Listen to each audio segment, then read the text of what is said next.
Situated at the heart of the autonomous region of Andalusia, Cordoba is an important cultural reference point for Europe. This ancient city, which has been declared a World Heritage Site, is a mixture of the diverse cultures that have settled it throughout its history.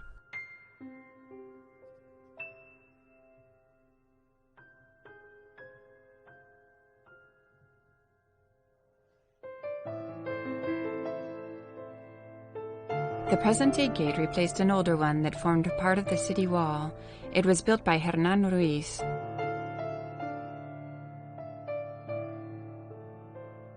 The historic Court of Cordoba is a beautiful network of small streets, alleyways, squares, and whitewashed courtyards arranged around the mosque cathedral, reflecting the importance of the city during medieval times.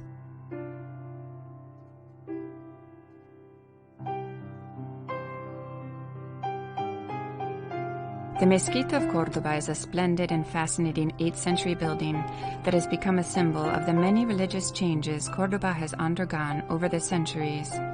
Now a Roman Catholic cathedral, it has also served throughout its history as a warehouse, temple, and lighthouse. At one time, it was also the world's second largest mosque.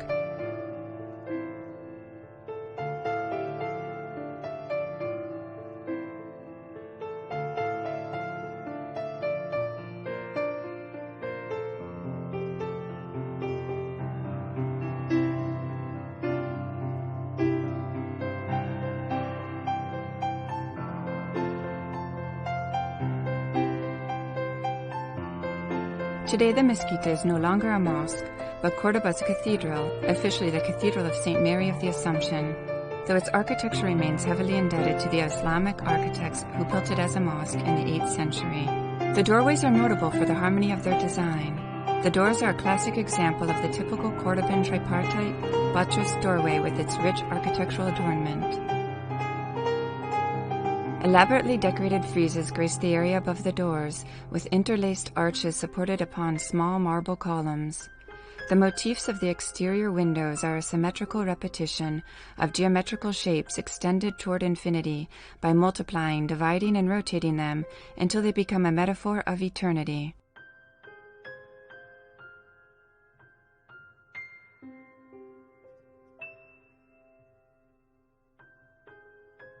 The three main decorated gates are of Moorish construction, while the east gate, enlarged by Almanzar, is a poor reproduction of the earlier gates. The Paloma, or dove door, was renovated in the Gothic style in the 15th century.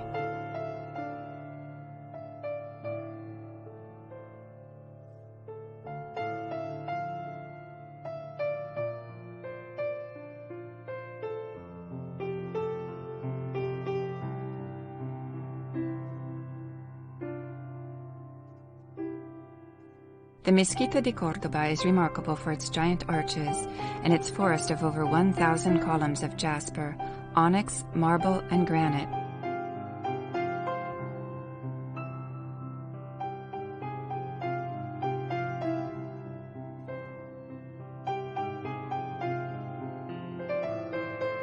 The pillars soar above the capitals like branches striving upward toward the light. For the Muslim worshipper, the perfectly parallel symmetry between the floor and the ceiling flow in unison toward infinity, a mystical void, the bare essence of the individual's relationship with God.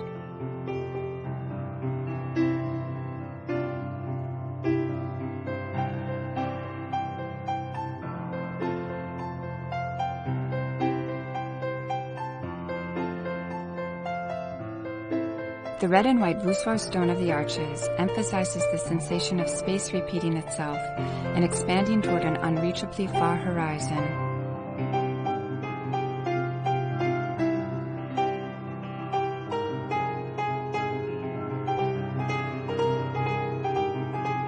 In order to attract the eye of the worshipper, the mihrab had to be the most sumptuously adorned place in the mosque. The twin red and white coloring of the voussoir stones that compose the arches near the entrance to the mosque was translated some centuries later onto this arch above the entrance to the mihrab. Here they are arranged into a fantastic interplay of Aetoric designs upon backgrounds of blue, red, and gold, creating a symmetrical repetition of floral motifs reminiscent of far-off Damascus.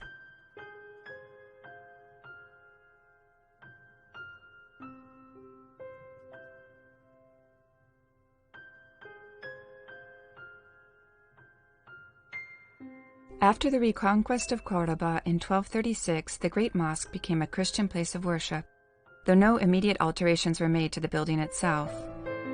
It was not until nearly 200 years later, in 1523, that Bishop Alonso Manrique obtained permission from Charles V to build a cathedral inside the mosque.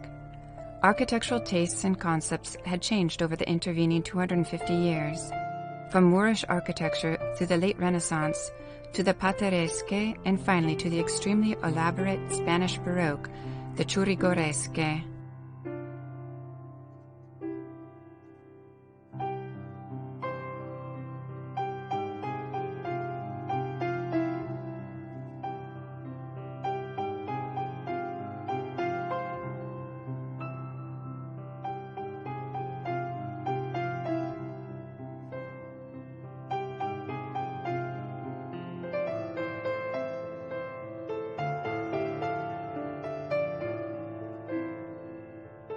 The cathedral contains more than 50 chapels, most of them occupying recesses in the walls.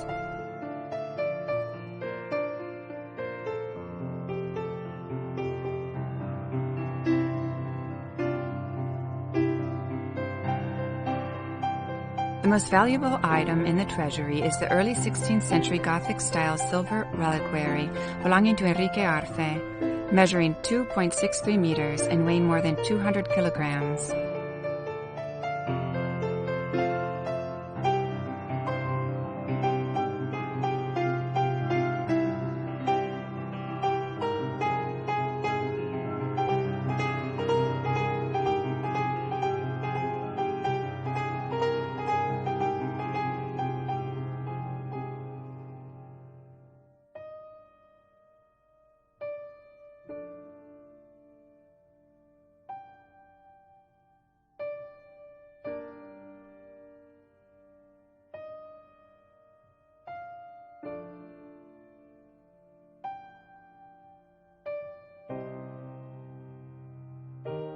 The entrance to the choir is a prime example of the rich mixture that characterizes the cathedral. The arch is in the form of a Roman cross or Gothic, while the vaults over the central nave and the transept owe their style to Herrera. This transept is a mixture of 16th and 17th century styles, including Hispanic and Flemish influences. It was added when the Catholic cathedral was constructed inside the old mosque, right in the middle of the Islamic temple.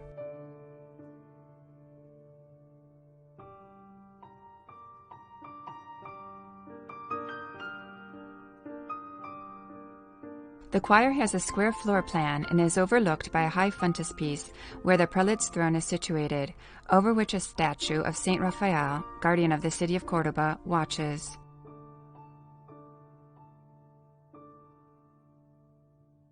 In 1328, Alfonso XI ordered the construction of a Christian fortified palace upon the remains of the earlier Roman and Arab buildings near the mosque.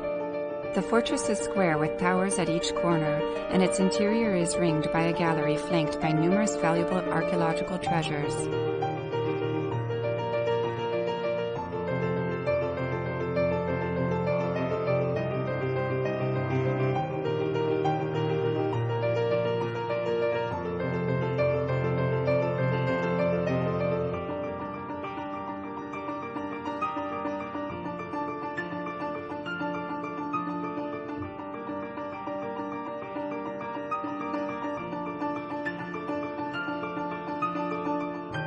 The Alcázar de los Reyes Cristianos, Castle of the Christian Monarchs, is a historic palace fortress on Cordoba's Guadalquivir River.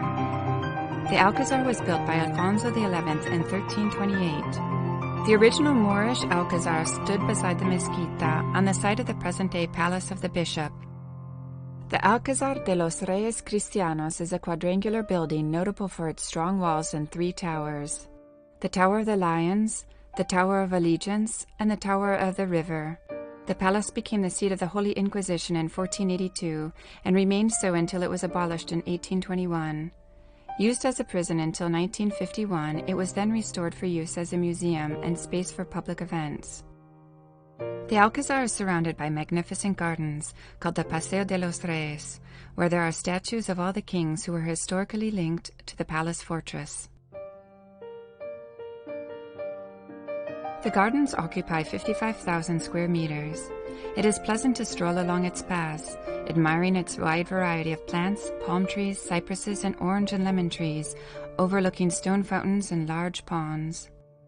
Water was originally brought in via aqueduct from the Sierra Morena, and the great Abolafia water wheel in the nearby Guadalquivir River helped maintain the supply of water. The large ponds were added in the 19th century.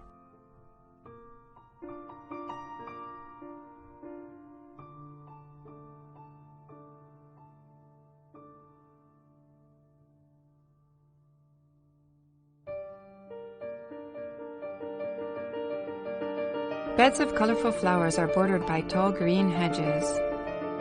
The Mudéjar courtyard has been restored and the gardens returned to their original splendor.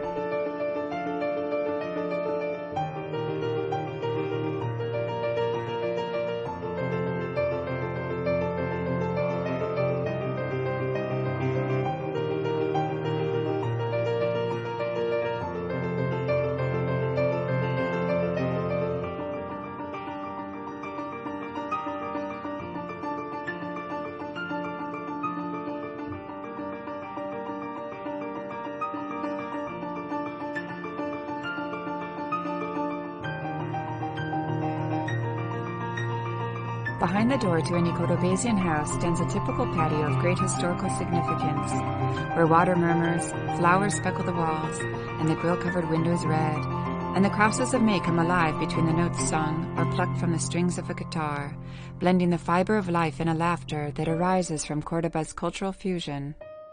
Cordoba's patios reflect the city's climatic conditions.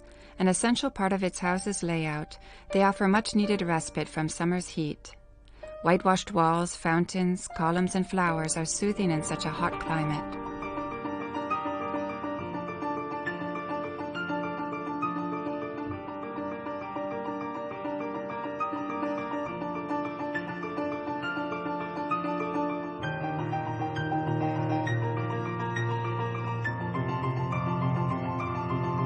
In Cordoba, as in the majority of medieval cities, Jews tended to live in their own neighborhoods apart from the rest of the townspeople.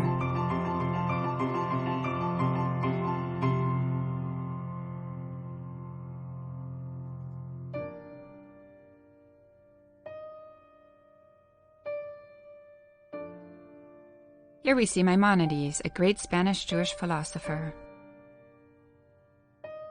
In the 11th century, Cordoba was one of Europe's most important capitals. People from diverse cultures and religions, Jews, Muslims, and Christians, lived together peacefully, a blending which fostered the rise of important philosophers, scientists, and artists.